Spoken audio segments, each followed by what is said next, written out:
www.pai.com yang diketuai ketua kami di sini Agus Budianto. Terima kasih atas kehadiran di sini, bersedia menghadiri undangan kami. Saya sendiri sebagai moderator Ananda Simanjuntak, mewakili kawan-kawan di Pai. Di sini ada Andi, Eja, ada Daus dan lain-lain. Musik berpolis dengan beberapa seniman, guru-guru musik mengisi di sekitar Kota Dumai.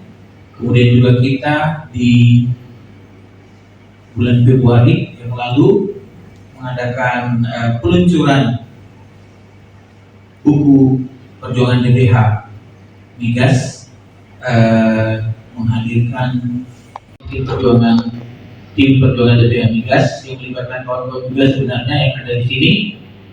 Dan pada kesempatan ini masih berkaitan dengan migas, kita berkesempatan beruntung bisa bercakap-cakap, mendengarkan pemaparan, berbincang-bincang dengan seorang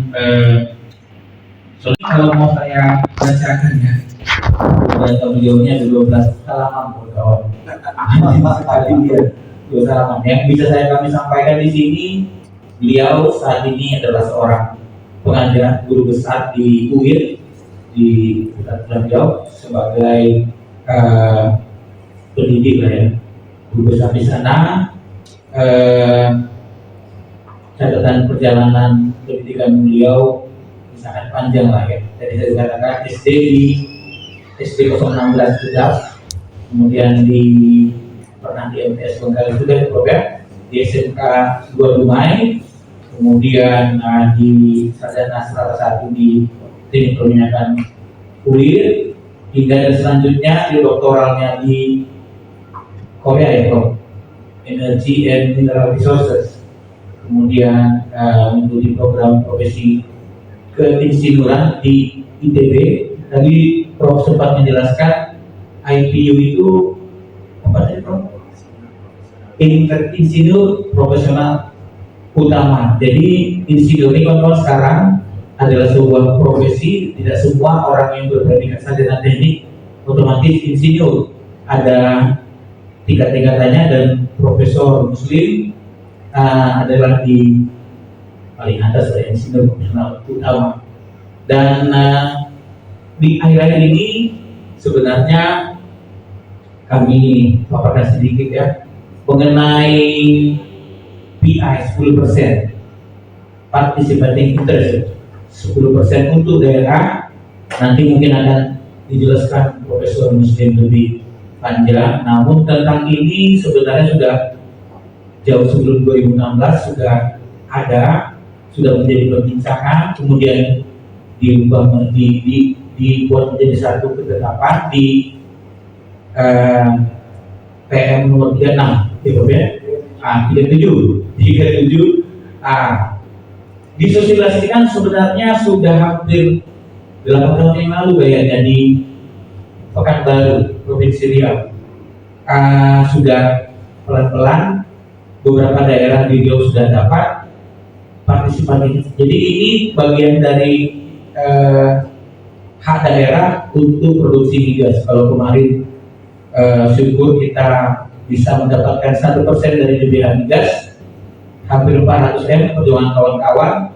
Nah di sini mirip-mirip dengan itu ada celah lagi untuk kita perjuangkan, yaitu dari PI 10% ini daerah lain sebagai penghasil sudah dapat, kenapa Dumai tidak dapat? Kira-kira itulah gambaran besar yang nanti akan dijelaskan panjang lebar oleh Prof Muslim dan akan ditanggapi juga oleh yang tak asing lagi Bung Agus Budianto.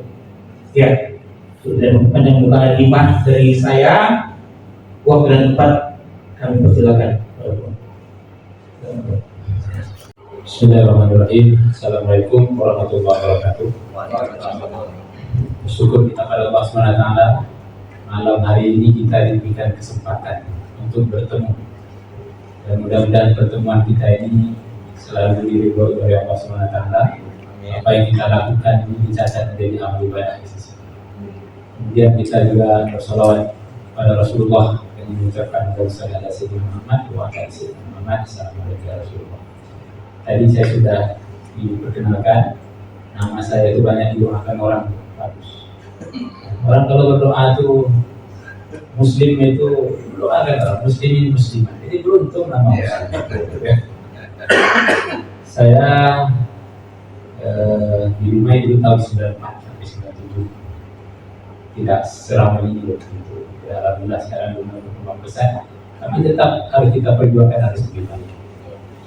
Saya di WIR sudah 20 tahun, 2003 sampai 2024 hampir 21 tahun. Ya, saya asli dulunya dari Bengkalis, Pulau Padang, Pulau Redang, sekarang masuk Kabupaten Haji. Ya, alhamdulillah saya tidak diterima di perusahaan minyak waktu itu. Alhamdulillah. Kalau saya diterima perusahaan minyak di Kodur Petroleum waktu itu, saya mungkin ada di situ ya, tidak di Belitung, di Pulau Dedap, tak akan sampai mana.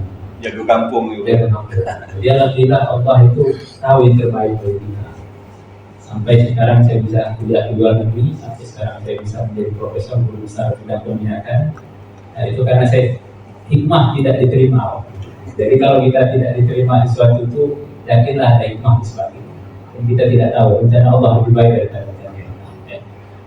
Saya sudah membuat slide, ada 25 lembar. Jadi sebelumnya kita ini dulu orang tahu Riau itu banyak dengan minyak dan gas. Di slide awal itu saya cantumkan potensi migas Riau. Riau ini kaya dengan minyak dan gas belum Jepang masuk Belanda.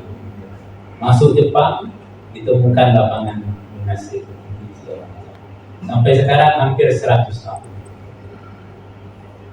Minas dengan Buri itu hampir 15 miliar barel minyak yang ada di bawah.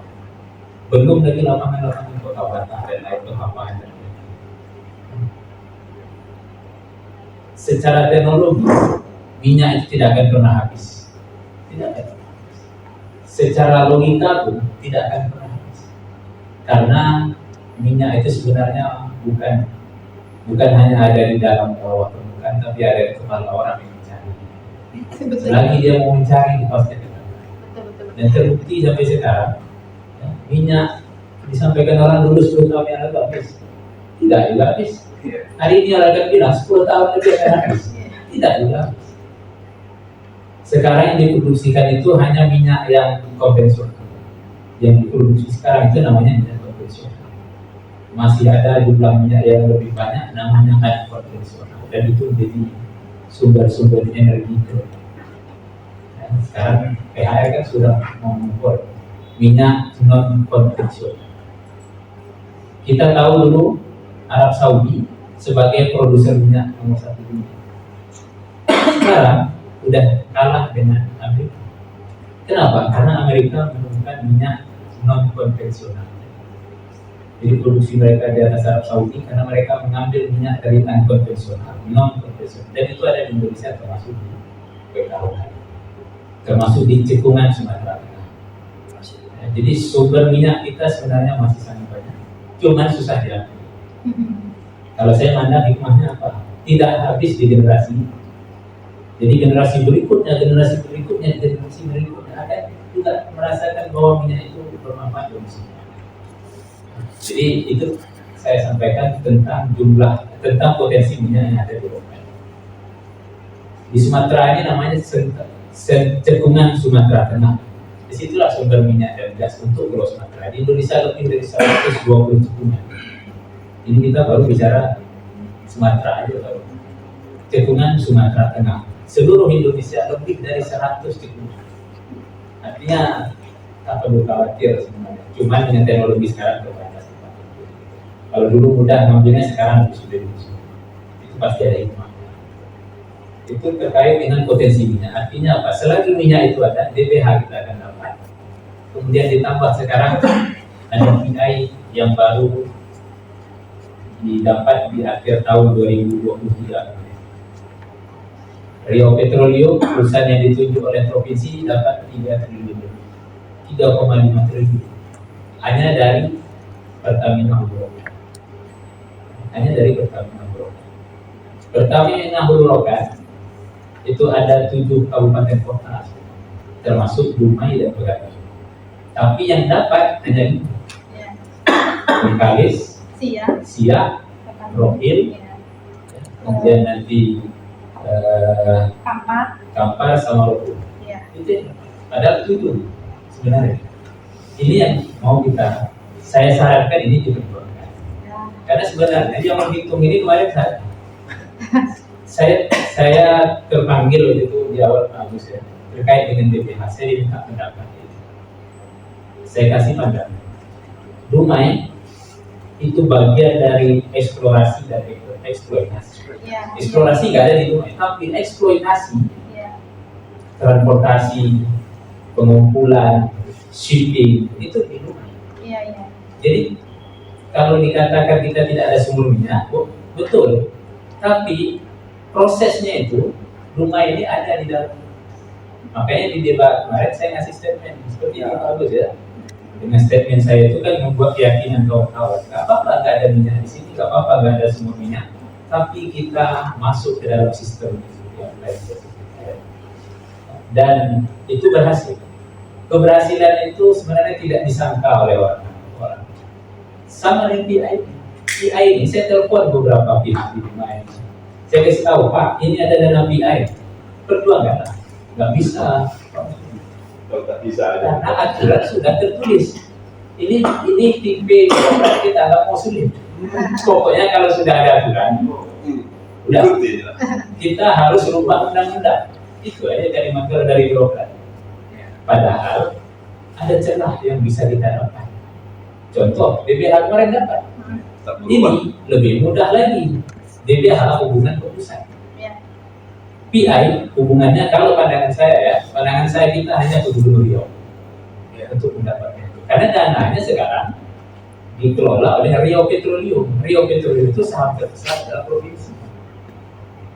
50% pendapatan Riau Petroleum dari BKOK itu nanti dipegang oleh Riau Petroleum yang pemegang sahamnya dalam provinsi. Kita ada peluang ambil dari 50%, apakah 5%, 10%, 25%, 30%, tergantung nanti kita bagaimana untuk menjelaskan. Di mana kan ada dana ini penggunaan, bukan sembarangan, tidak tiba-tiba untuk APBD semua nggak bisa. Disenyapkan karena kita juga agak senyap. Jadi memang perlu bersama-sama. Nah, itu buka dari saya. Izin Pak, saya baru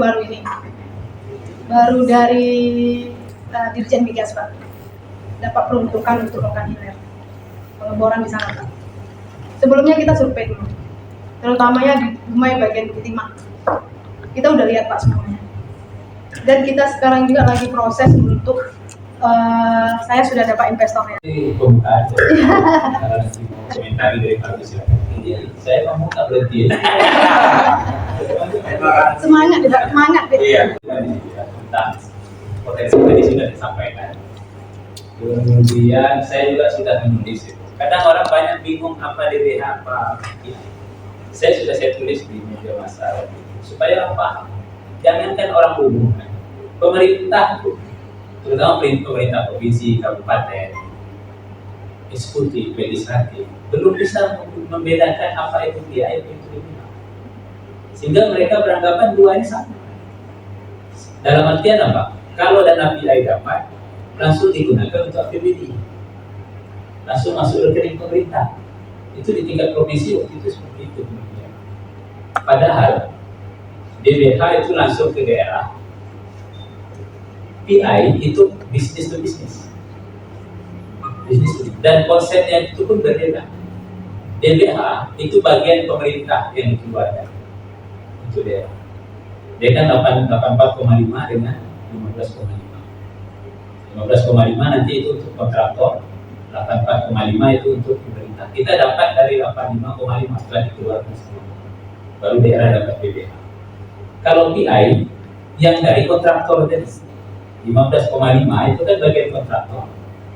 Kedua dan semua biaya, baru nanti di situ ada profitnya, baru kita dapat 10%. Tapi 10% angka maksimal. Karena tidak semua PI itu dapat 10%. Tergantung negosiasi pemerintah daerah dengan pusat. Contoh, yang Mahato yang ada di Kampar, Teksal Mahato, WK Mahato itu hanya dapat 5%. Tapi Rokan beruntung dapat 10%. Makanya dapatnya sampai triliunan. Ya. Jadi di Riau ini ada 6 WK, 7 WK sekarang. Rokan sudah dapat.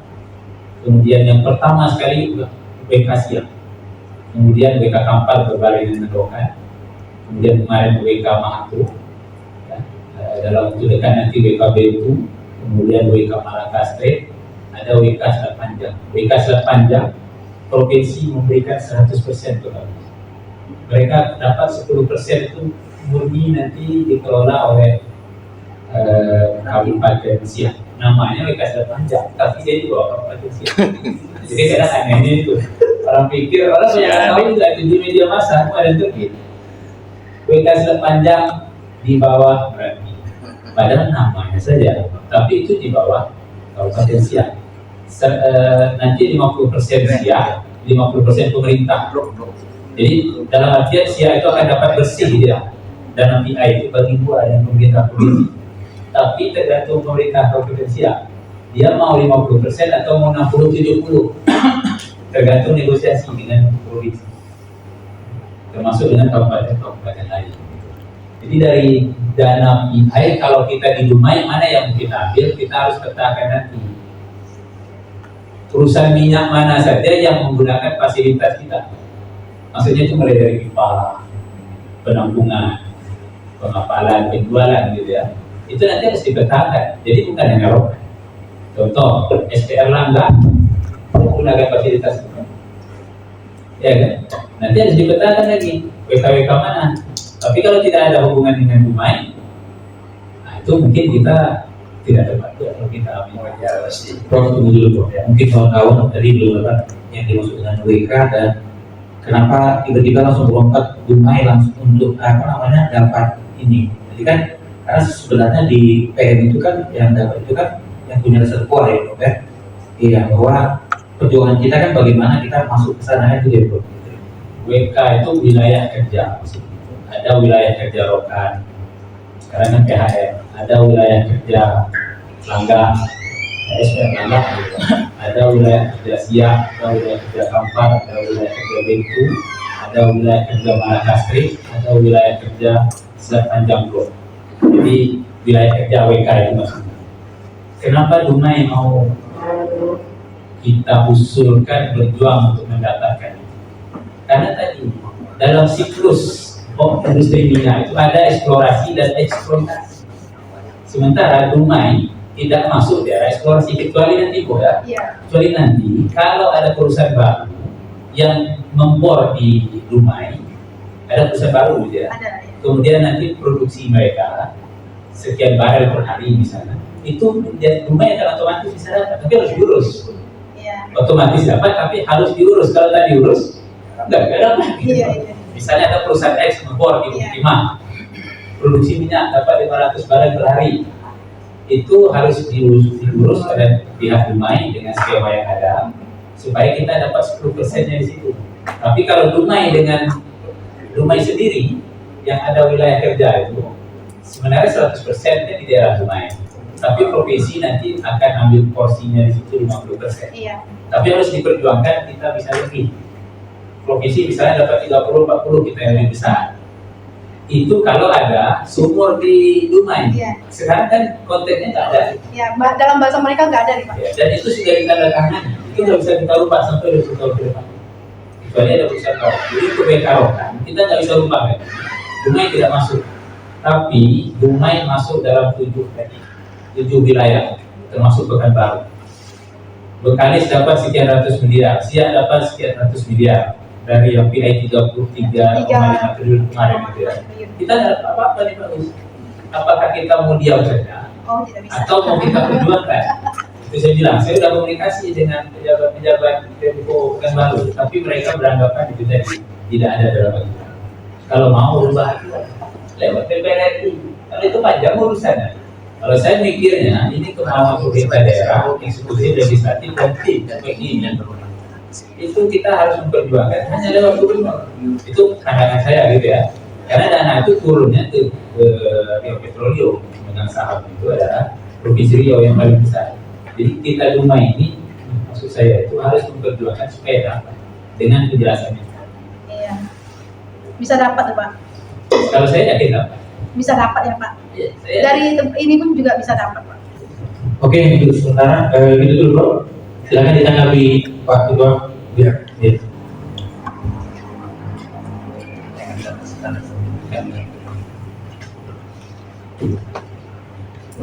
Macam tak biasa bagaimana? Baik, terima kasih moderator Pak atas masukan dan menghormati Bapak Profesor Muslim dan kawan-kawan yang hadir pada malam hari ini. Sebenarnya kalau dalam PID sedikit tetapnya sama saja dengan realitas. Tapi soalnya saya sama seperti apa peluang rumah untuk mendapatkan pendapatan dari PSU besar. Ya, kalau dilihat regulasinya 2016 mana apa SDM nomor 37 tahun 2016 itu tidak sama dengan kondisi hari ini. Waduh, itu telah dapat 1% dari hari gas. Satu. Yang kedua, mungkin bisa tengokkan yang presentasi yang kondisi kita. Belum saya tanggapi, saya cuma 5 lembar.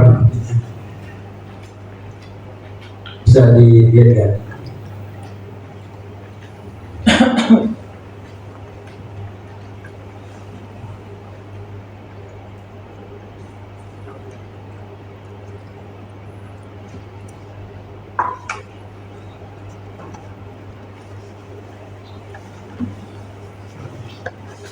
Ini lebih ke arah lokal people di bicara. Jadi presentasinya lebih lokal people. Teknis dan non teknis makanya semua Pak Profesor. Kenapa rumah sepi terkait PI ini? Ini rumah sepi. Ya. Bagaimana kita mau bicara? Kalau udah bicara PI nanti kita mulai bicara nanti baru mulai itu udah lama segala macam. Jadi orang tidak termotivasi untuk bicara. Kalau ada masyarakat yang kritik didukung aja. Sepi dibicara PI. Tapi kalau beda turun nanti sepi, lebih sepi lagi. Ya kan? Lebih sepi kita tak tahu penggunaannya itu apa. Kita sepi saja kan. Kemudian apakah juga punya peluang untuk mendapatkan itu yang mau kita bicarakan. Ini sederhana aja ini. Tak terlalu berat kali ya, tak perlu buat-buat buku tebal lah. Kalau saya berpikir sederhana itu dia pikir 1%. Artinya cuma bagian dari yang disampaikan oleh Prof tadi itu ada barang-barang yang eksploitasi di sini. Ada barang di sini. Artinya di DBH saja masuk. Apalagi PI. PI ini turunan dari DBH. Itu masalahnya. Dumai bagian dari WK Rokan pasti yang juga 7. Yang terdapat 2 bukan baru semua Dumai. Ini belum lagi kita bicara bagaimana dengan Rokan WK Siak yang pipanya itu tetap di ujung pelabuhan Dumai. Oil walk. Jadi keluar lagi istilah terlamanya oil walk. Ingat lagi, itu lama betul. Tapi kenapa bicara lagi? Karena pemerintah hari ini tidak melihat ini sebagai sebuah peluang. Kalau Dumai dapat katakanlah paling kecil 10 miliar atau 20 miliar saja, sama dengan menggali 400 miliar, 10 miliar itu ada 2 kilo orang miskin yang ngantri minta duit ini. Itu kemudian dari 3 triliun, 3,3 triliun itu ada 2% untuk peningkatan kemiskinan masyarakat. Ini yang kadang-kadang uang kayak ini kalau dia tidak banyak duit, yang perlu nih kan yang itu. Ini yang mau kita bicarakan. Kita kasih ruang kemarin tidak juga ada pembicaraan. Ya mau tak mau kita bicara. Meskipun 2, 3, 4 orang tak ada urusan. Urusan kita sebagai warga di sini memberikan kontribusi pemikiran yang cerdas. Aku tak mau masuk kategori dulu. Kamu yang cerdas. Kalau kita dulu ya dulu lah. Kemudian apa langkah konkretnya? MPD seperti ini dihangatkan, panggil yang ahlinya. Ya kan? Nanti kalau apa kita buat lagi bedah regulasi, kemudian bersama pakar tadi ada bedah regulasi bersama pakar, kajian akademis selesai. Kalau sini sudah mengatakan A1 dengan pakar yang menjelaskan dari segi hukum, dari segi apa segala macamnya,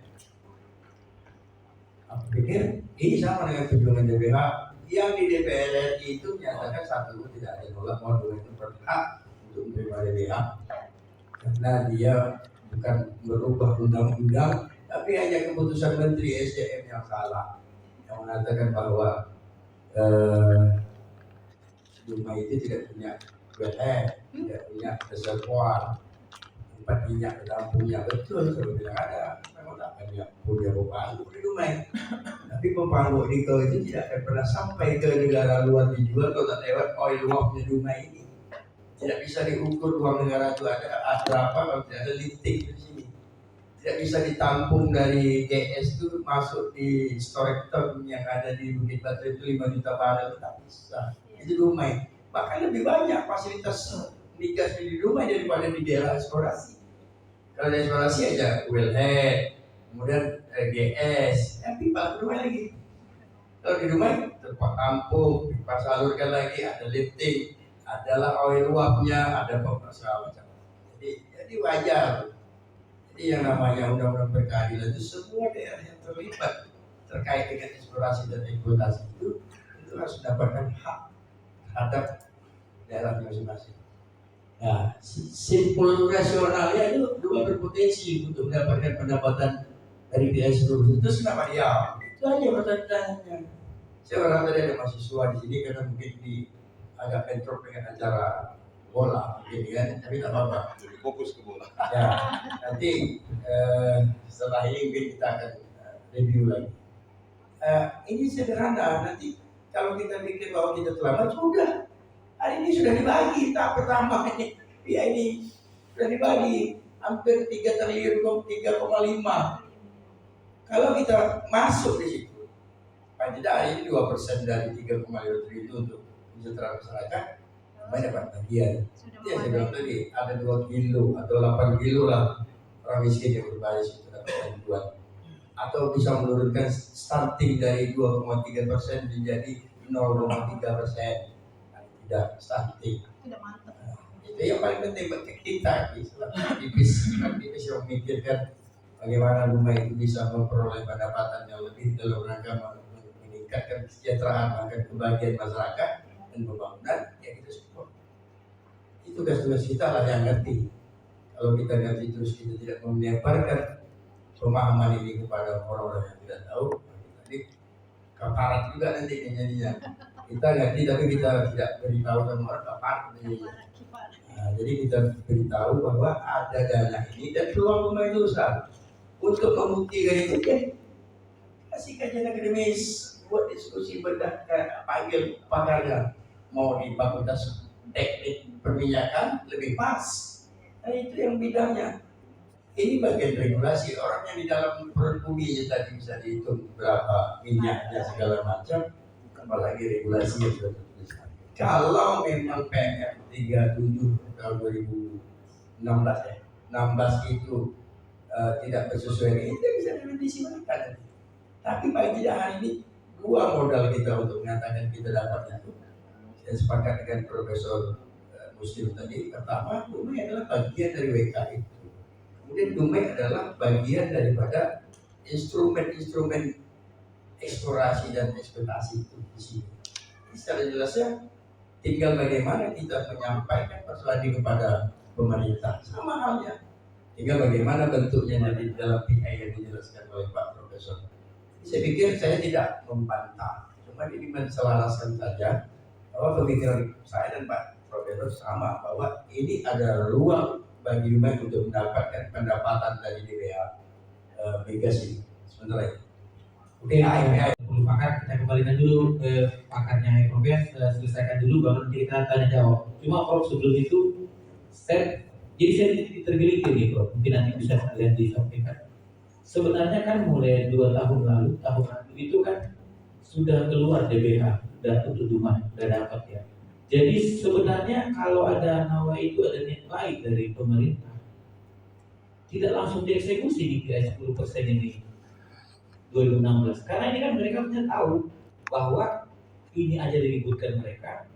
Seharusnya nanti PI ini kalau dikeluarkan bakal diributkan lagi sama orang-orang Duma ini. Itu tuh, kalau memang ada niat cuma kayaknya ya udahlah itu urusan mereka di daerah aja. Kira-kira begitu coba begitu sih. Jadi Riau ini kan ada 12 kabupaten kota. DBH, semua kabupaten kota sesuai dengan porsi. Daerah penghasil dapat lebih besar, non penghasil dapat tapi lebih kecil. Itu DBH, gitu kan. Sekarang PI ini juga kan menyangkut 12 kabupaten dan kota di Riau. Sekarang yang dapat hanya daerah yang punya lapangan minyak, punya sumber minyak, gitu ya. Terus daerah lain kok tak dapat. Ini dari sisi keadilan tidak adil. Kita ini 12 kabupaten kota, Riau di provinsi kita ada 12 kabupaten kota. Masa orang lain dapat, kita dalam suatu keluarga tidak dapat. Tapi kan dapat ini ada porsi secara proporsional. Itu logikanya kan di situ. Iya, bukan hanya itu mah. Kuansing ada sama sekali. Ya kan? Kemudian Inhil ada sama sekali. Yang tidak punya lapangannya. Rohul ada. Sekarang apalagi ini ada perusahaan baru nanti akan melakukan pengeboran di Rohul gitu. South CPP itu di Rohul sama Kampar. Mereka kan udah dapat itu dana TBH. PI juga mereka dapat. Tapi dari 12 kabupaten kota tak semua rupanya dapat. DBH semuanya dapat. Logika kita ya. Kalau DBH non penghasil dapat, penghasil dapat lagi. PI seharusnya sama. Apalagi sekarang uang itu bukan di pusat. Uang itu ada di orang tua kita. Siapa orang tua kita? Provinsi itu. Uang itu ada di situ. Sekarang 1,3 triliun mungkin ada yang ditahan. Maksudnya itu di provinsi gitu ya. Di Riau Petroleum gitu, 1 triliun. Terus kita anak-anak dalam sebuah keluarga itu kok tak dikasih. Tapi ini kan bukan orang tua. Orang tua tak diminta dikasih. Karena tahu dia anaknya. Ini sekarang kan bukan orang tua. Kalau dia kasih berkurang kantongnya. Tapi ini harus kita jemput. Karena adalah hak kita. Hak kita juga. Kalau tak dijemput mereka diam aja, senang mereka. Tidak keluar uang. Jadi mau lagi. Sekarang tergantung kabupaten, kota yang tidak dapat hak PI, gimana logikanya supaya bisa dapat? Supaya Riau itu betul 12 kabupaten kota. Orang keluarga kita, adik-beradik kita dapat dana migas, kita juga dapat. Adik-beradik kita dapat dana PI, kita juga dapat. Tapi harus jelas dasar kita mengatakan kita itu dapat. Sekarang memang harus berperan 3 itu tadi. Ini harusnya nanti ke depan harus dibicarakan dengan pihak Pinpol, pihak eksekutif. Kemudian nanti harus juga pihak legislatif. Kemudian ada tim seperti yang sebelumnya ini. Harus ada tim dari luar. Karena kalau mereka saja mereka bilang ini tak bisa. Karena aturan. Rubah dulu aturan. Sementara tanpa merubah aturan baru bisa dapat DBH. Apalagi ini PI yang menurut saya itu kecil, tapi itu tadi mengeluarkan uang dari kantong seseorang itu tidak mengeluarkan. Itu aja kendala ya. Gubernur akan bilang, ngapain minta di rumah tidak masuk dalam daerah yang ada sumbernya, pasti itu alasannya. Padahal tanpa mengatakan itu, dikeluarkan dana tanpa kita minta aja itu sudah menjadi kewajiban bagi mereka. Secara otomatis ya Pak. Iya. 12 kabupaten kota sesuai dengan daerah masing-masing, sesuai dengan proporsional daerah masing-masing. Dan ini niat baik dari provinsi juga. Mau nggak jadi mengeluarkan uangnya untuk kita? Atau kita harus jemput? Dijemput gitu. Ada 10 miliar, 20 miliar, 30 miliar bagi mereka kecil. Tapi bagi kita di daerah, berapa banyak bisa kasih beasiswa? Pengembangan bisnis BUMD kalau dijalankan dengan baik. Membuka berbagai penggerak ekonomi yang baru. Ada slide saya itu tentang penggunaan dana PI. Jadi kalau dapat dana pun itu harus dikelola dengan bagus. Jangan sampai nanti dana hanya dipakai untuk menutup defisit APBD. Terus mana fungsi dana itu untuk hal lain? Misalnya pendidikan, terus ada jaminan. Misalnya pengembangan bisnis. Kapan BUMD Riau bisa ikut berbisnis migas di sektor ini? BUMD kita, kapan BUMD migas yang ada di Dumai bisa masuk ke sektor ini? Sekarang sektor hulu BUMD kan sudah mulai BSP contoh, SP Erlangga. Itu kan mereka perusahaan daerah yang berbisnis di sektor hulu, mengelola sumber minyak, mengebor, produksi kan sudah ada. Tapi yang masuk di sektor hilir, ini salah satu pesan dari dana PI ini untuk mengembangkan bisnis migas. BUMD dapat duit sekian ratus, sekian puluh, kembangkan itu supaya suatu saat BUMD di Riau juga bisa menjadi pemain. Kan ada orang lain saja datang ke sini. Kita sudah punya duit puluhan miliar, ratusan miliar, tapi depan mata kita tak bisa kita mengambil uang bisnis itu, uang sudah ada. Tinggal bagaimana dengan uang itu kita hire orang-orang hebat. Biar aja kita belum kerja di situ, apa bagus. Kita gaji orang besar, gaji kan besar, tapi kita belajar di situ. Habis kontrak orang itu tendang buat orang-orang kita yang duduk di situ, tapi ada sistem belajar dulu di situ. Jangan tiba-tiba kita dikasih uang 300 miliar, suruh bisnis migas, kita tak punya ilmu yang kuat, yang cukup, uang habis, untung nggak dapat. Akhirnya ditertawakan orang. Untuk apa dana PI dikasih? Jadi dana PI ini kalau dapat juga nanti harus dikelola dan harus dikawal bersama-sama. Kalau tidak nanti menutup defisit APBD. 800 miliar dana PI tahun kemarin hanya untuk menutup defisit APBD provinsi Riau. 800 miliar itu apa ya? Kalau dana itu bisa dipakai untuk hal-hal yang lain. Ini yang perlu juga menjadi perhatian. Jadi harus dijemput intinya, harus kita kejar. Tak akan mau beberapa pihak agak meragukan. Itu dari eksekutif meragukan, legislatif meragukan. Tapi kita bisa meyakinkan sebenarnya. Tapi tergantung cara pandang kita. Kita mau nggak mengurus ini karena yang eksekutif mungkin nggak mau mengurus ini. Karena ini menjadi usaha bagi mereka dan mereka pembentukan undang-undang untuk mereka. Ya, BUMD mungkin nggak akan sampai juga ke sana. Jadi harus paham dulu tentang kondisi ini. Bahwa PI itu bisa kita dapat. Itu harus kita dapat. Kalau itu makanya nggak dilanjut. Terus, Saya sudah cukup. oke. Jadi demikian tadi pemaparan dari Profesor Muslim, Saudara Agus Budianto. Kita berikan close pada mereka untuk kita lanjut ke sesi tanya jawab. Sebenarnya dari saya sendiri banyak mau ditanya, namun tadi kakak sudah sangat semangat ya kak ya. Untuk kesempatan pertama kami berikan 3 penanya. Silakan sebutkan nama dan sehat bagi kita semua. Nama saya Andi kok, salah satu mungkin anggota tim perjuangan di dulu. Alhamdulillah kita berhasil. Walaupun tujuannya bukan 1%, tapi 3%, menjadikan Dumai sebagai daerah penghasil. Itu tujuan awal perjuangan itu. Tapi alhamdulillah karena ini sudah dikasih dalam bentuk 1%, ya kita terima dulu. Tapi dengan 1% itu lumayan juga kan, jadi Dumai cukup bertambah ya. Untuk bangunan saya rasa hanya fisik kita nampak, SDM tidak terlihat sampai yang dulu. Mengenai fokus diskusi kita tentang PACE 2% ini Pak, memang betul Dumai adalah salah satu dari 7 kabupaten kota yang termasuk di WK Rokan. Cuma kan masalah yang di Dumai ini kita tidak punya reservoir atau sumber bor. Terus BUMD kita juga tidak gesit menangkap peluang PO 10% ini. Nah kalau kita gesit pada saat proses pengurusan PO 10% itu, ya BUMD kita juga kita dorong. Sebenarnya kita dorong juga agar mereka masuk di dalam PO 10% itu. Maka kita harap maklumi, mungkin SDM yang ada di BUMD itu tidak sampai ke sana pemikirannya, tapi tidak salah juga untuk kedepannya kita akan coba, karena ini sifatnya B2B, tetap BUMD yang akan maju.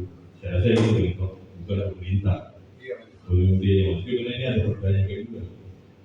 Cuma jadi pertanyaan kita, apakah perda itu bisa kita revisi kembali? Perda yang PI 10% ini, apakah kita bisa revisi? Atau gimana cara kita langkah awal kita untuk revisi itu? Karena kan ini setahu saya ada perda yang untuk PI 10% ini. Apakah mulai juga harus buat perda juga? Atau harus masuk ke dalam itu baru ada perda? Jadi kan perlu, saya sepakat dengan bagus tadi, regulasi ini perlu kita telusuri juga, nih pelajari juga.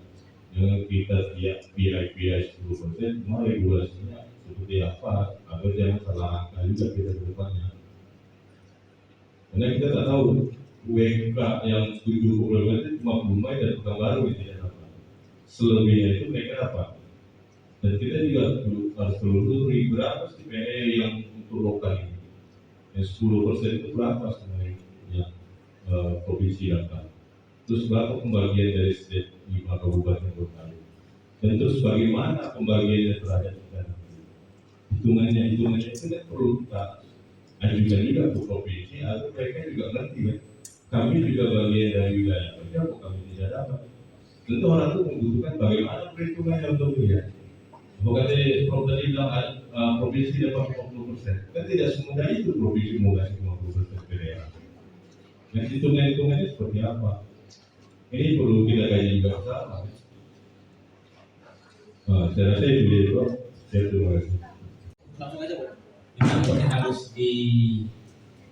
dibahas dari berbagai disiplin ilmu, terutama kajian dari sisi hukum. Saya waktu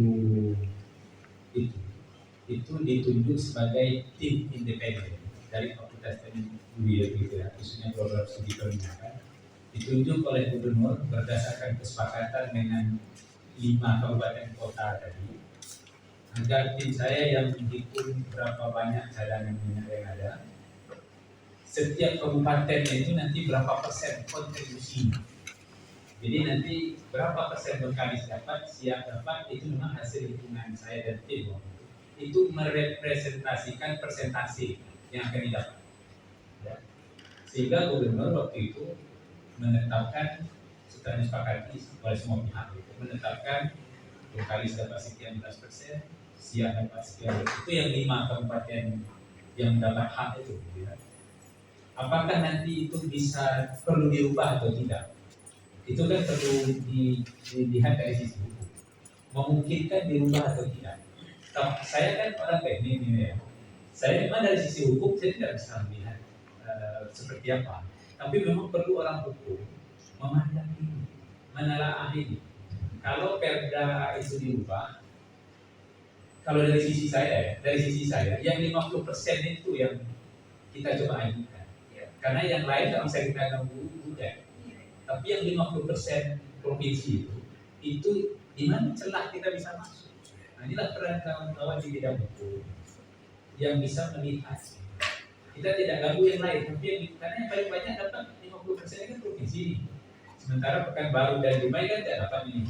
Yang 50% ini yang perlu kita cari celah supaya Dumai dapat. Pekanbaru kalau mengurus silakan, kalau bersama-sama bagus. Kalau mengurus masing-masing juga bisa gitu. Tapi apakah berubah atau tidak, saya tidak punya kapasitas untuk menjelaskan dari sisi hukum gitu ya. Tapi saya memandang yang 50% itu adalah hak-hak kabupaten lain yang ada, yang bisa didistribusikan. Contoh, blok CPP blok yang paling besar siapa pegang saham? Siap, 70% lebih kan. Sementara yang lain kan sudah ada membeli saham, memegang saham masing-masing. Saham Siak yang 70% itu sampai sekarang Bengkalis kan tidak ambil. Program dulu kan tidak ambil. Tidak ada yang ambil di situ, tidak ada mereka stok. Artinya yang dilihat itu kan yang saham Siak yang besar itu, filosofinya itu bisa berkurang kalau kabupaten lain ambil. Dari 70% mungkin nanti bisa turun 50% kalau Bengkalis ambil. Iya, tapi kan tidak semua kabupaten kan. yang punya saham di situ, yang CPP Blok ya. Sama juga kalau kita analogikan dengan yang PI ini, ada 50% sekarang di provinsi. 50% ini sebenarnya kan bisa dibagikan ke kabupaten yang non penghasil tadi, yang non wilayah kerja tadi. Tapi ini tadi dari sisi hukum kan harus kuat kita menjelaskan, memberikan justifikasi kenapa kita harus dapat, apakah dirubah perda itu bagaimana. Itu perlu diskusi yang lebih dalam dari sisi kajian hukum. Tapi saya melihat tadi yang 50% itu yang kita mau jorok.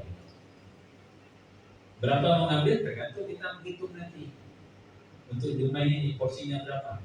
Karena yang paling kecil input 1%. Apakah kita di atas mereka?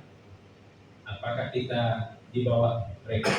Karena ada satu kabupaten yang dapat hanya 1%. Apakah Dumai nanti mau lebih dari itu atau di bawah itu? Yang dari 50% tadi ya. Itu kalau kajian hukum itu memang boleh saja. Supaya kita artinya apa pembahasan ini sebenarnya bisa berkelanjutan. Diskusi melihat dari sisi itu. Itu saja yang bisa kita sampaikan. Dan segala macam itu harus kita lakukan. Tapi yang lebih penting lagi, logikanya kamu sederhana aja. Dulu waktu DBH itu Dumai ini tidak termasuk dalam kategori penerima DBH, bukan daerah penghasil, masih daerah penghasil atau tidak sesuai dengan surat keputusan PSDN tentang penetapan daerah penghasil itu. Nah, tapi ada bagian dari provinsi itu untuk Dumai dari dana DBH itu, tapi bukan ditetapkan sebagai penerima DBH, tapi dari hitungan yang mana dapatlah dana pembangunan dari DBH itu.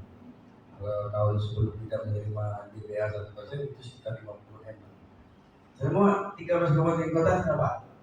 Nah itu namanya dana mungkin yang dibagikan. Nah, sama berpikir dengan Profesor tadi, saya berpikir 13 kabupaten kota itu dapat semuanya. Karena tergantung, sedangkan aturan pusat ini bisa dapat semuanya. Apalagi yang sudah hanya peraturan di tingkat di daerah saja. Cuma diatur ini peraturan menteri lagi malah. Peraturan Menteri SDM nomor 37 tahun 2016. Undang-undangnya paling kita tembus kenapa PM ini? Tahu kita bingung. Kalau pemerintah Provinsi Riau itu dari ini dapat 50%, itu ternyata ada aja yang bukan. Karena dia bicara antara eksekutif sama eksekutif, tentu bupati segan dengan gubernur. Gubernur bilang udahlah kami banyak daya, padahal cuma jual kertas tangan aja di provinsi itu. Waktu itu bagus. Ada beberapa kabupaten yang juga mau apa ya, tidak menerima dengan jumlah mereka. Mereka mau juga mau lebih. Gitu. Kenapa provinsi 50? Tapi ini politik juga saya lihat. Ya, ini Prof ya. Saya pikir begini ya. Makanya daerah yang banyak resikonya, nah harusnya kan ini terkaitnya jelas. Tapi ya itulah. Karena kepentingan minyak ini kan siapa menguasai minyak, itu menguasai minyak banyak duitnya di sini. Maka terjadilah itu. Nah itu kalau saya tidak heran lagi itu. Makanya kita harus berjuang bagaimana Dumai punya peluang untuk meningkatkan pendapatan Dumai ini dari dana PI 10%. Logika Dumai ada masuk atau tidak jelas. Sekarang Dumai ini daftar kategori penerima DBH migas. Namanya kan undang-undang KPD nomor 1 itu kan dana migas kan 1% kan. Berarti kan Dumai sebagai sudah penghasil kan. Nah, selesai. Jadi berarti kita boleh ikut dalam PI 10% itu. Kalau udah ikut proses teknis ada di BUMN-nya harus dibuat, kemudian sahamnya segala macam. Yang intinya di PM 37 itu tidak merugikan, dapat duit aja sebetulnya. Endong aja saham di situ. Ya, tapi tak mau, tidak tahu juga ini kenapa. Bikin FGD seperti ini, undang Profesor Muslim, undang Profesor Musdol yang orang tentang ini, jelaskan dia aja kan mau dengar. Selesai. Kalau perlu nanti Pak, orang SDM seperti apa Pak? Orang hukum tak payah. Artinya ada uang yang mau kita ambil, tak bisa mancing itu pakai kain saja, tak ditaruh di situ bakwatnya, tak ditaruh di undangnya. Nah, jadi inilah yang mau kita butuhkan hari ini, Prof.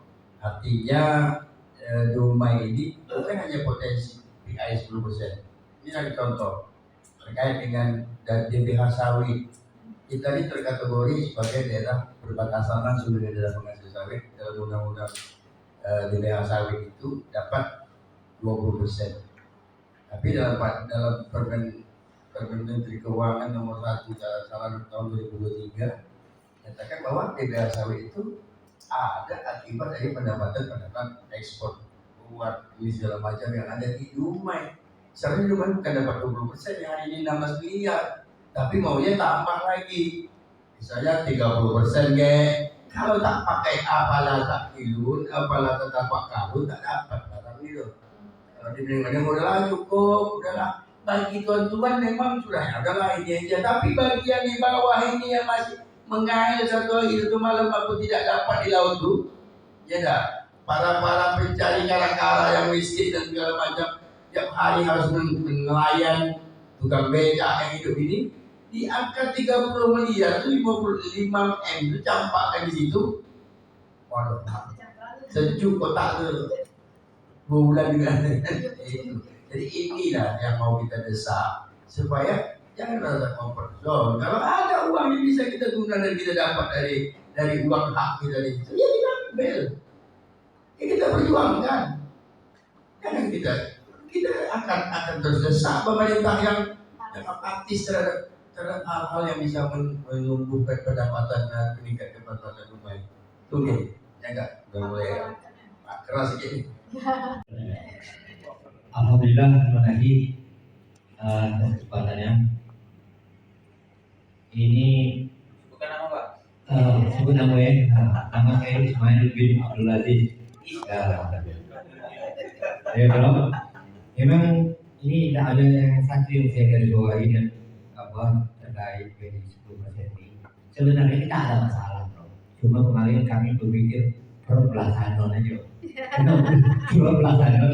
Saya tak punya gagasan untuk punya ide bagaimana untuk melawan ini. Nah hari ini perbelasanon ini, insya Allah ke depan saya pikir saya sudah dapat jalan-jalan. Alhamdulillah dengan terkait ini kau sudah diajak. Di sini cuma niat baik aja dari pemerintah kita ini, khususnya pemerintah Kota Dumai. Mohon maaf, Bro. Memberi laluan saja ini tak mau kasih. Ini semua penyakit ngeri. PI 10% tadi, PI 10% dari hak pengelolaan yang pembagian 15% dari kontraktor pelaksana tadi. Ini tergantung kesiapan daerah saja. Kemarin kita usulkan melalui untuk membentuk badan usaha sektor migas, dikhususkan migas. Ternyata kawan-kawan di Provinsi Riau Dewan pun mendukung itu. Nah yang jadi persoalan sekarang ini pemerintah Kota Dumai kita nak nambah duit dia tak mau, itu yang bingung sekarang. Jadi pertanyaan itu. Nah kemarin dijaga betul ini saya buka untuk tawaran dari 10%. Akhirnya biarlah kami yang menggarap dulu, kalau udah buntunya dan nanti awal panggil Miko kan. Karena macam mampu lah. Padahal hari ini Bro, BND yang dua BND ini, yang satu BND Dumai hari ini dijadikan berkening. Dia tidak mengelola untuk menghasilkan pendapatan Dumai. Justru direkturnya hari ini membergeningkan kerja-kerja baru untuk kepentingan dia dan kelompok. Itu adalah. Dan hari ini memang tergantung kita untuk menggerakkan masyarakat, ya, atau seluruh tokoh-tokoh kita aja di situ mungkin lebih besar. Cuma kendala kami kemarin karena kami berpikir pelaksanaan juga. Kami jadi ya kan untuk menghadap Prof minta pertimbangan Prof terkait perjuangan itu. Dan mudah-mudahan ada satu lagi Prof terkait blueprint pengelolaan migas Indonesia pada zaman Pak Gubernur Yustiadoro. Pelepasan blok lokal atau blok WKWK di Indonesia, Kementerian SDM sudah menyiapkan satu strategi. Dalam blueprintnya itu adalah hak khusus. Dumai sebenarnya berpotensi untuk dapat hak khusus itu. Karena pertama dari undang-undang migas, Dumai posisinya jelas sebagai daerah eksploitasi, rangkaian eksploitasi. ada 3 wilayah penting kan untuk transportasi, Tenggiri Timbun, kemudian titik serah atau pelabuhan untuk lifting. Nah, yang menariknya lagi, WK Indo-Pay 10% tadi, kita semua belum mungkin barangkali di Sumatera ini tidak punya hak. Saya pernah tanya di pertandingan di apa itu yang daerah untuk aliran di titik serah itu. Ternyata wilayah Sumatera, berarti berapa blok tuh wilayah Sumatera? Itu rata-rata jenis minyak yang naik Sumatera itu pengapalannya memang di Dumai, serah terimanya memang di Dumai. Nah, peluang pengelolaan BUMD itu tergantung hebatnya kita mengelola BUMD kita di sektor migas. Nah, hari ini kita untuk meyakinkan pemerintah kita ini yang jurus inilah belum dapat air tawar ya, Prof. Alhamdulillah kami semangat nih, Prof sudah nampak di belakang kami dan insya Allah ini sebuah awal saja nih, Prof. Hari ini saya berpendapat secara pribadi sebuah awal karena saya Prof sudah ada, Ketua Budi sudah ada, kita akan gencar ini untuk memobilisasi dan untuk memberi pemahaman kepada masyarakat bahwa Dumai perlu berjuang untuk mendapatkan. Asal kita inilah jawaban Dumai, daerah industri, ya, daerah vital nasional. Inilah brandnya. Cuma tak ambil jatahnya, tak dikelola.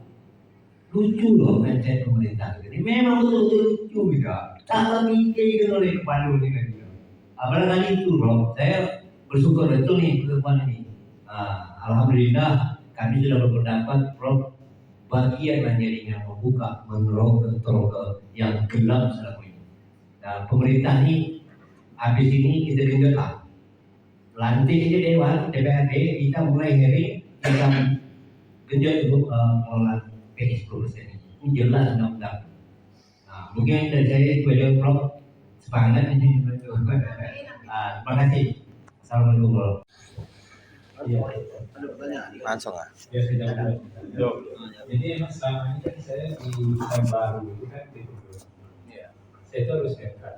Iya. Jadi karena saya punya Pak Agus misalnya dia, Iya. makanya saya bisa support sampai sekarang. Saya memang ada peluang. Bukan hanya rumah. Saya menyarankan itu di kabupaten yang belum dapat itu juga harus berjuang. Dan kalau perlu kompak supaya dapat sama-sama dapat. Sama-sama berjuang gitu. Iya. Jadi bukan saya tidak sampai ke sini karena saya di sebelah sana ibaratnya itu. Saya itu karena ditunjuk oleh pemerintah provinsi untuk melakukan kajian. Dan di situlah saya nampak kenapa daerah-daerah lain tidak fokusnya spirit waktu itu untuk mendorong.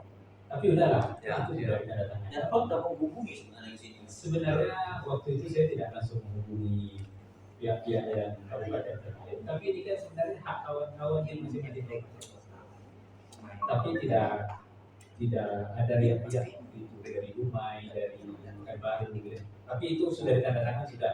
Sekarang bagaimana kita masih punya peluang. Tapi ini tadi dengan kekompakan bersama-sama dengan sudah paham apa itu PI, kenapa kita harus dapat hak di situ, apalagi nanti sudah dilatih yang legislatif baru, itu memang perlu diperjuangkan. Insyaallah. Saya karena dari kampus harus netral, jadi semua kabupaten itu saya kasih tahu. Pokoknya ada hak ambil lah. Itu apa? Prof mau nanya. Tadi Prof bilang ada 1,3 T sekarang masih parkir. Iya, Prof. Dari 3, sekian itu statusnya memang udah jatahnya provinsi atau sebenarnya dia menata orang belum ini minta gila dia gitu atau dia nunggu gitu. Bisa Karena jadi tadi ya. ada 1,3 T sebenarnya masih didiamkan. Udah disisihkan ya? Iya. Tapi itu dia. Sebenarnya itu kan uang itu nyangkutnya kan, maksudnya itu ditempatkan di Rio Petrolnya ada anak perusahaan. Rio Petrolokan. BND yang terima PR. Ya, itu terima ya itu kan Rio Petrol. Ya, holdingnya gitu ya. Awalnya itu dia akan masuk ke anak perusahaan. Jadi anak perusahaan istilah apa segala macam. Kasih ke Rio Petrol Holding. Rio Petrol Holding nanti kan masuk ke kabupaten dan provinsi gitu ya. Jadi memang masih ada dana dana yang belum digunakan. Tapi dana ini apakah memang menunggu kabupaten kota mau diambil atau tidak? Ini kan tergantung kita. Iya. Ya, jelas dana itu ada. Tapi sekarang nanti kalau provinsi kurang duit, bisa lagi kan ditarik untuk Ya pasti di sini. ada yang minta kan. Karena yang minta nggak ada. Yang jelas uang itu setiap tahun kan ada. Berarti harus Kita langkah tahu. cepat ini. Mesti. Saya tambahkan sedikit. Ini emang agak kredit aku ini berpikir ini. Ya. Sebenarnya dengan tidak masuknya Dumai, karena tidak ada perkajian yang khusus terhadap AI ini, kita ini sebagai social service society ini harus membuka orang-orang kota Dumai. Ya. Harus. Karena kerugian orang-orang Dumai. Harus. Tapi Ya, seharusnya kalau ada BPN kan kita buka. Jadi ini yang kadang kita berpikir bahwa orang ini, eksekutif ini biasa saja kalau terjadi kerugian terhadap rakyat itu. Jadi kalau hari ini kan sudah lewat satu periode ini, bagian 2 tahun kemarin ini, 2 tahun ini lewat kan, dan 3 triliun itu yang kita bilang tadi, 2% itu untuk kesejahteraan masyarakat. Belum lagi nanti masuk PI itu di Dumai ini seperti apa. Nah, kerugian ini sebenarnya sejak Dumai itu dapat DBH itu bisa kita buka itu. Pertentuan aja, kerugian karena mereka tak mikirkan ini. Mereka digaji pakai rakyat ini, pikirkan bahwa barangnya ada diskusi. Pemikiran-pemikiran kita ini ditolak segala macam, ya kita gugat saja. Jadi masyarakat sipil menggugat bahwa dia tidak memikirkan, seharusnya dipikirkan ada peluang pendapatan untuk Dumai. Pendapatan itu bisa berdampak terhadap pengurangan kemiskinan. Oke, pertanyaan berikut kalau ada. Ya, silakan. Juga kita yang kabupaten kota terkait dengan itu dari karena terlalu kaku dengan aturan, beranggapan akan tak bisa mengurus ini karena tidak ada dalam aturan.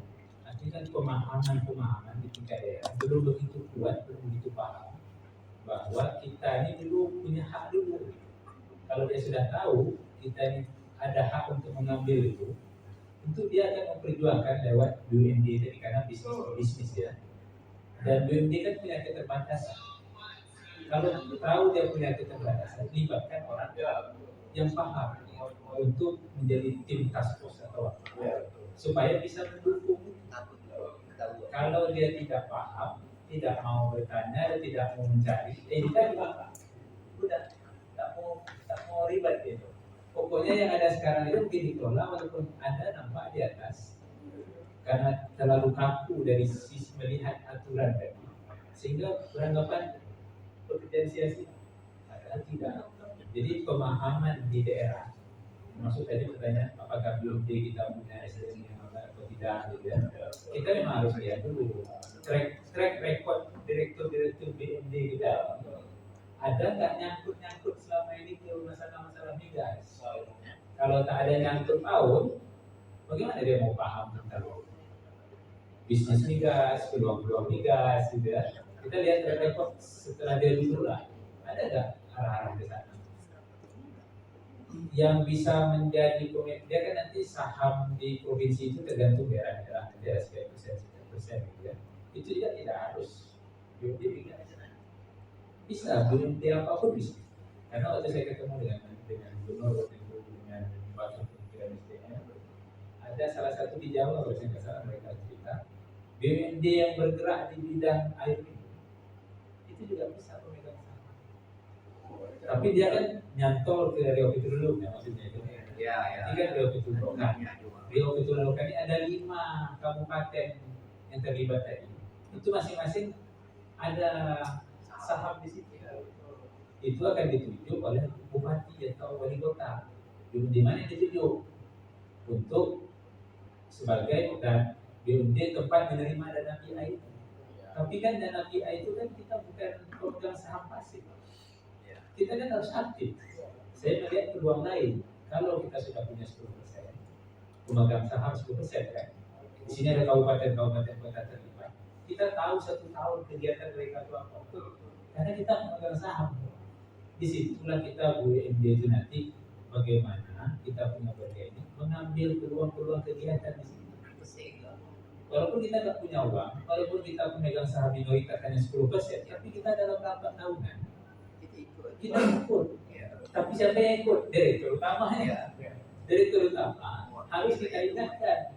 Direktur utama Rio Petrokan, maksud saya itu harus kita ingatkan.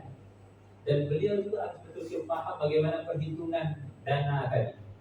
Jangan sampai kita hitung-hitung itu kita nggak tahu, tiba-tiba keluar-keluaran aja keluar sekian. Sementara di dalamnya kita nggak tahu menahu kan. Izin Prof, Ya. Prof kenal Direktur BMD yang aktif di blok-blokan ya? Iya, Karena itu kenal anak dari Kalis, Garis ya. Ferry. Nah yang Dumai Prof, Kalau Dumai, saya nggak nyangkut paut dengan di Dumai, Iya. kan? Tapi yang Rio Petrokan itu direktur utama, direktur Rio Petrokan. oh Itu anak Kalis. Ya, orang kita dari Kalis juga. Cuman kan dia ini direkturnya, tapi kan ini ada anggota-anggota di kabupaten-kabupaten harus sama-sama peduli.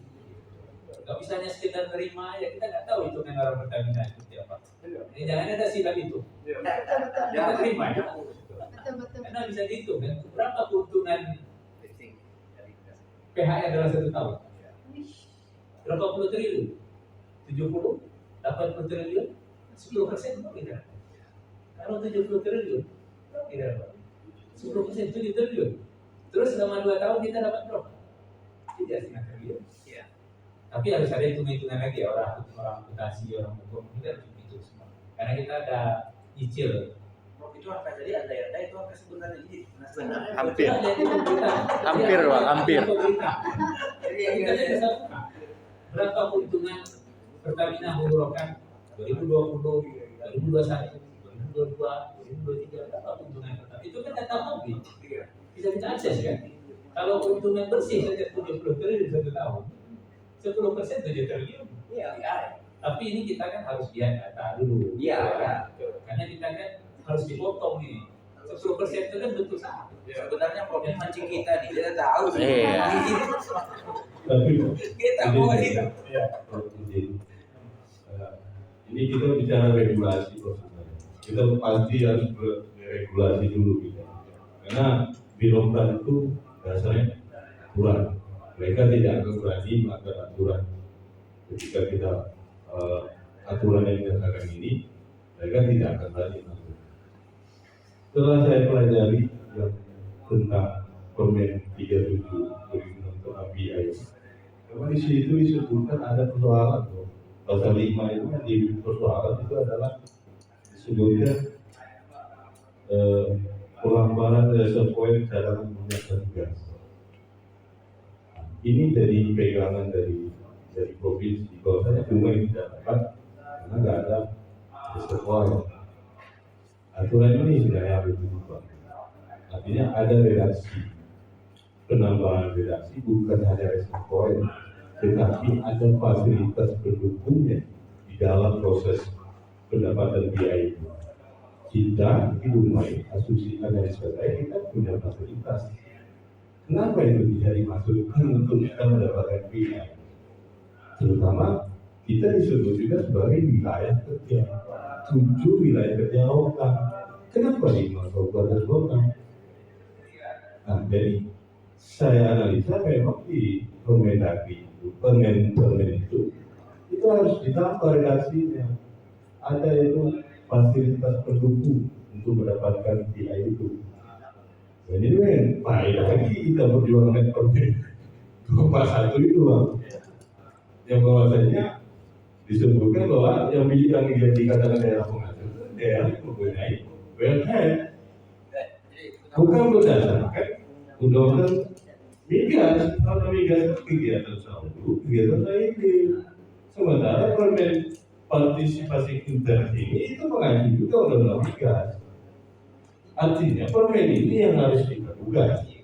Artinya kita terima dari sesuai ada penambahan redaksi kata bahwa ada fasilitas pendukung lainnya yang bisa mendapatkan nilai. Salah satunya itu ada pipa, storage, pelabuhan. Kalau kita dapatnya, kita tidak ada melalui pipa.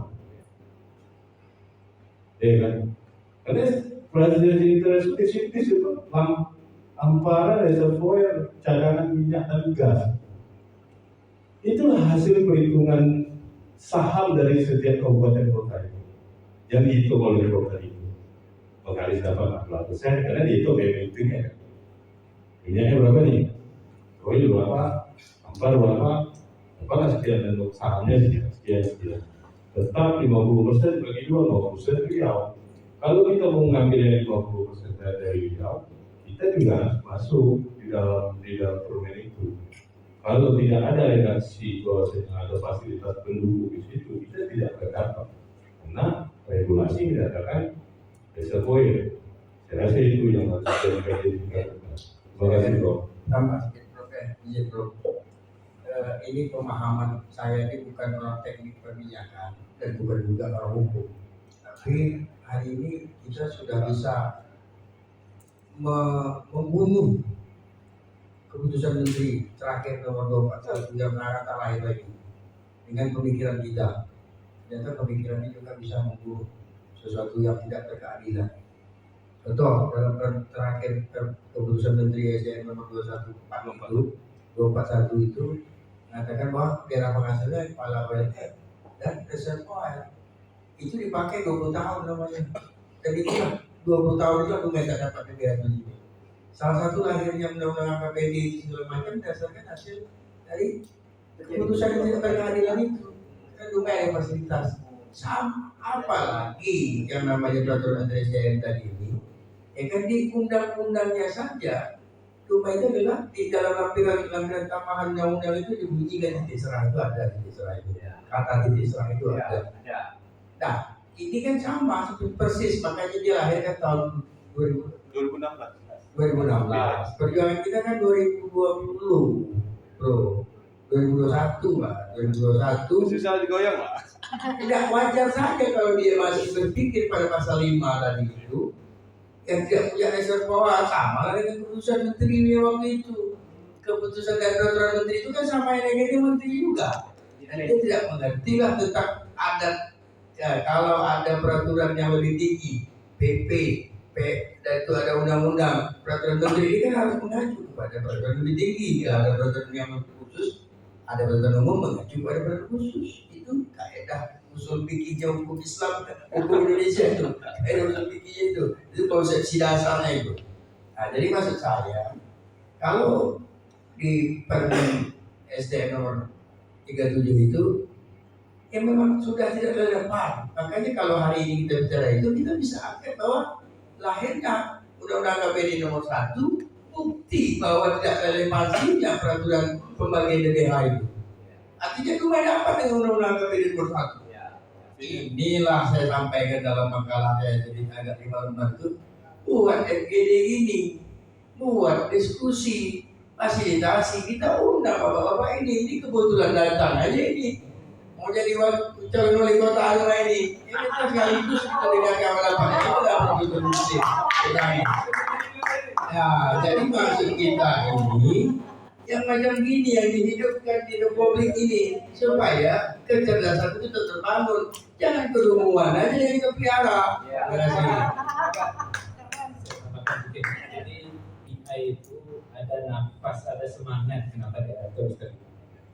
Di slide saya nomor 2 terakhir halaman nomor 2 dari halaman terakhir itu ada tanggung jawab daerah. Jadi kan WK Rokan ada 7 tapi 2 kan nggak masuk, bukan baru dan Dumai. Contoh, ada terjadi sesuatu di Kabupaten Bengkalis, siapa yang mengurus untuk membantu PHR? Harus orang Kabupaten Bengkalis. Terjadi sesuatu di Kabupaten Siak, apa yang terjadi? Misalnya ada masalah terjadi demo tuntutan dari masyarakat. Jadi pesan dari dan PI, daerah ikut terlibat membantu pengurusan, perizinan dan lain-lain. Kompensasinya itu tadi ya 10%. Terjadi sesuatu di Siak, siapa yang mengurus? Siak kan punya saham di Rio Petroleum Rokan. Jadi dia harus mengurus yang terjadi di Kabupaten Siak. Terus kalau terjadi di Dumai siapa yang mengurus? Tidak ada. Orang Harusnya provinsi lah. kan langsung dari provinsi itu. Harusnya kalau terjadi sesuatu di Dumai, apa contoh? Maka kalau ada pipa kita bocor, ada masyarakat yang demo, siapa yang urus? Tidak ada. Langsung turun dari provinsi. Semangatnya itu seharusnya setiap kabupaten kota yang masuk dalam WK ikut juga bertanggung jawab di daerahnya masing-masing. Menjaga fasilitas. Untuk menjaga fasilitas. Kalau terjadi sesuatu juga mereka yang turun, gitu ya. Itulah semangatnya. Jadi kita kompensasinya ada, kita berbuat di situ. Sekarang terjadi sesuatu demo di Rumbai. Kan masuk Pekanbaru tuh. Siapa yang ngurus? Langsung dari holdingnya mungkin. Dari Rio Petro. Harusnya kan Pekanbaru dia ngurus sendiri kan, ada saham di Rio Petro. Bukan. Terjadi sesuatu di Rumbai, pencemaran laut. Misalnya kita harus terlibat di sini kan, ikut mengamankan, ikut membantu segala macam. Ikut menjaga aset. Ikut menjaga aset. Tapi sekarang kita nggak ada kompensasi itu. Nah, ini kan ada logika-logika juga. Kenapa kita harus dapat? Siapa yang menjaga nanti jika terjadi sesuatu membantu perizinan di daerah rumah ini? Secara filosofis Iya. 10% berarti 10% itu punya kita kan, harus kita jaga. Betul, kita kan ikut menjaga dan dapat kompensasinya gitu. Sekarang kalau terjadi sesuatu masalah perizinan dan kita tak dilibat, ya. Kita maunya kita dilibatkan dan kita dapat kompensasi bagiannya gitu. Itu maksud saya itu ada kalau kita hubungkan. Ya. Karena semangatnya itu tadi ada tanggung jawab daerah yang dikasih, bukan hanya sekedar menerima, tapi tanggung jawab membantu perusahaan, apakah Pertamina Hulu, apakah SPR Langga, apakah BSP, karena BSP kan dari sini ada. Harusnya dapat juga kita dapat SPR Langga, kemudian Pertamina Hulu, Energi Tampak, Energi Siak, Mahathir segala macam kan lewatnya ke sini. Jadi sebenarnya semuanya Duitnya dari rumah. itu tadi kita dapat dari semua WK yang ada kecuali Malakastri. Ya. Malakastri dia punya sendiri kan? Itu Riau aja itu. Ilalang. Beda mil kan? Nah, Jauh. beda kan? Beda mil.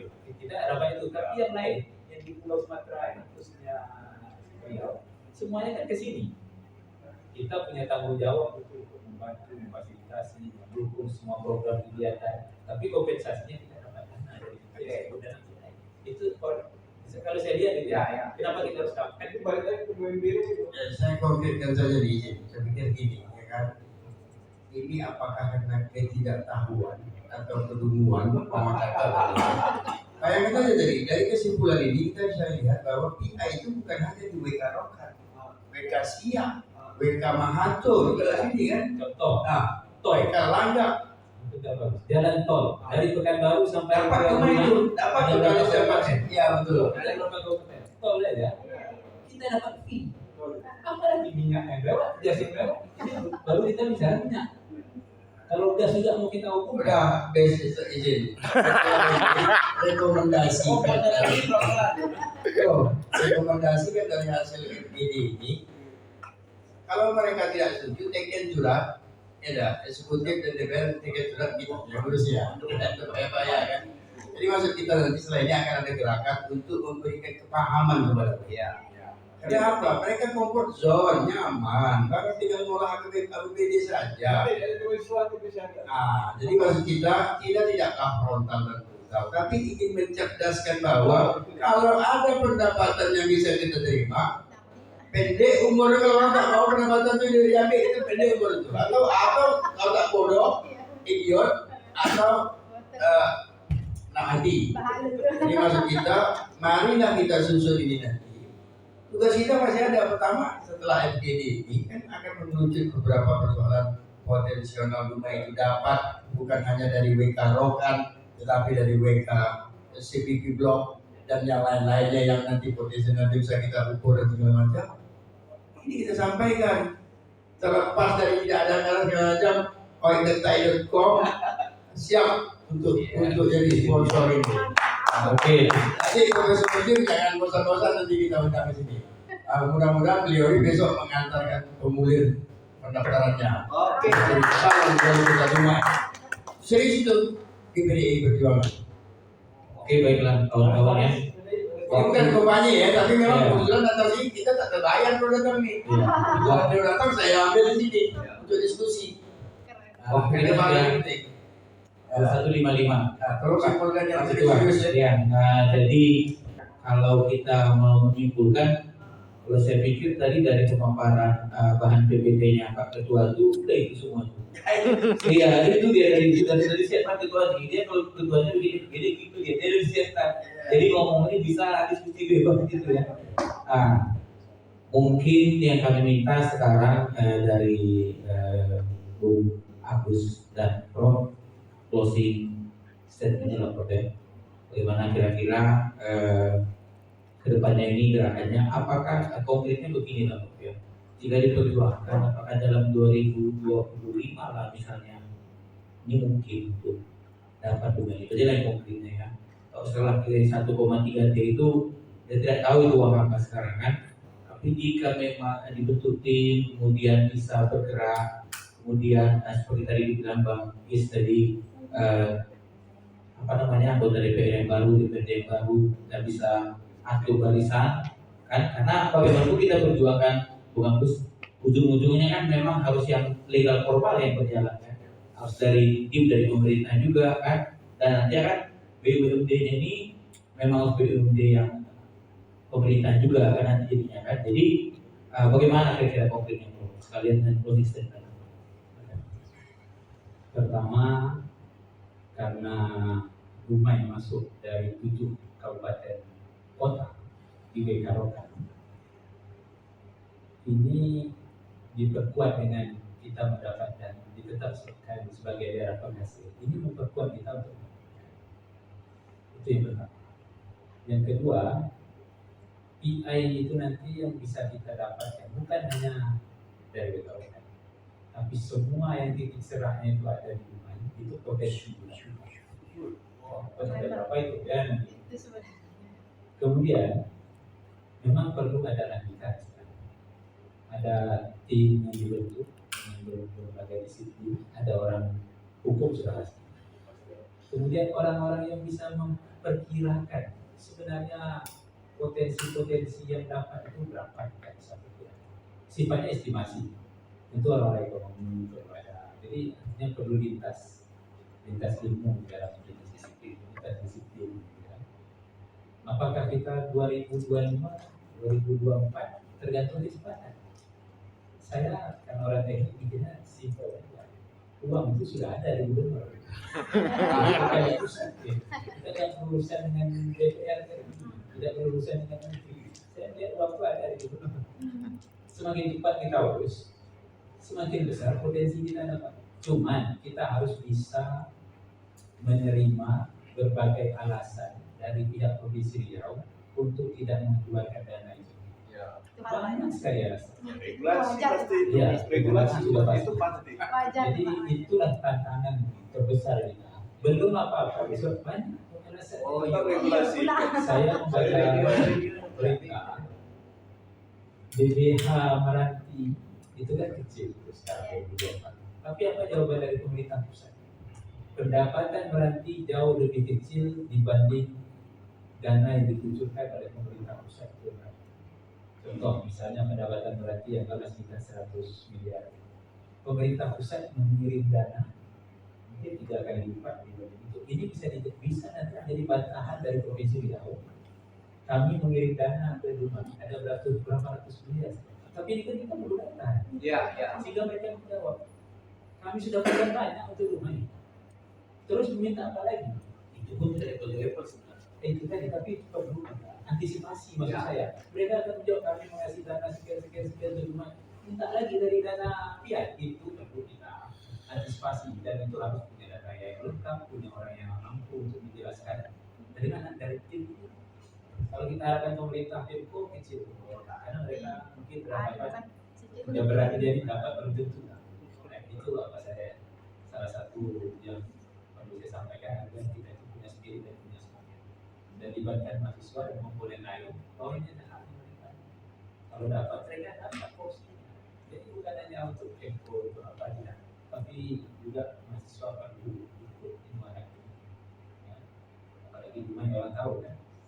Orang bilang dunia kota minyak, masa kita tidak dapat dari situ? Itu saja. Terima kasih Bro. Pak Ridwan. Ya, saya simpulkan bahwa kalau provinsi berpikir bahwa dia tidak ingin membagi dana itu dengan macam-macam regulasi yang dibuatnya, silakan saja. Tapi pipa itu kan tetap ada di rumah, ya kan?